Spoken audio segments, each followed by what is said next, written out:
Okay, readers. So yesterday you learned that you can actually take notes while you're reading, and that helps you to learn the most from a book.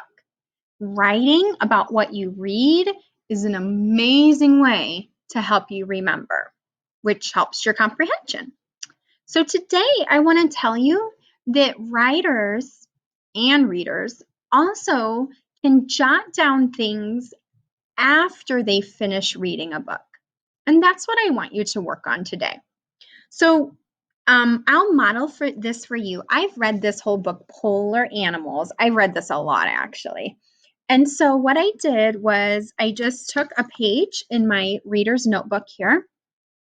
And similar to yesterday, I put the title of the book at the top. I put Polar Animals. And then I just made some little notes here. The first section says, I learned. And then I used three little dots to show, to write some sentences about things that I learned in the book. So for example, I learned that walruses gather in huge groups on beaches. So I put a dot and then I wrote the fact that I learned and then I put a period at the end. And then I even skipped a page there just to make my page neater.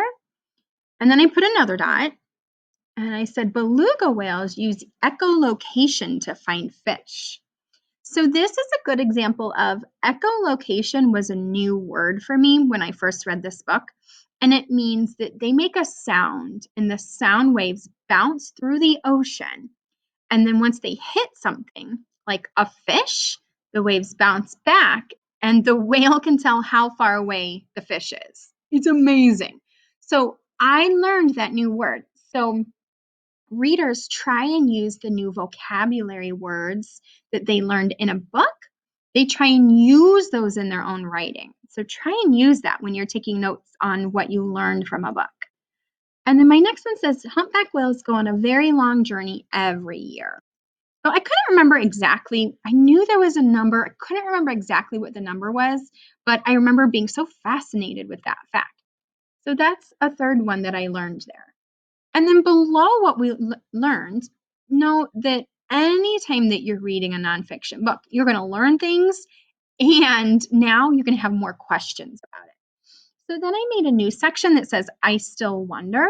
And I put down two questions that I have, like, how did scientists discover all this? There were so many facts in this book. How did they discover all that? Did this take years? Did this take weeks, months? Is this like a whole team of scientists working together? How did that happen?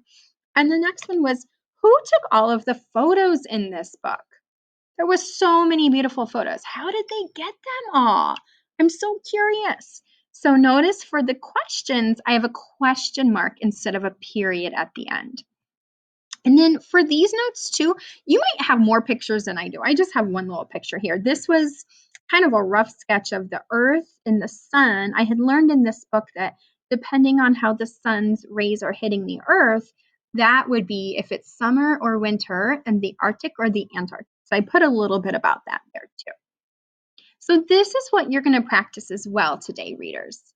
You are going to, after you read a book, and it could be one that you've already read, that's fine, but it needs to be a nonfiction book. You're going to jot down the title of the book, and then you're going to jot down some things that you learned, at least 3, and some questions that you still have, at least 2. You can use words or you can use pictures to do this activity. If you have read, let's say, one chapter in a nonfiction book, that's okay too. Then you would write like chapter 1, Polar Animals. Whatever the chapter title is, you can do it after just a chapter too. Okay, so just a special little note about that. But the whole point of today's activity is that when readers read, especially nonfiction, by stopping after they read to jot down things that they learned and questions that they still have, it helps their comprehension to grow even more than it did already.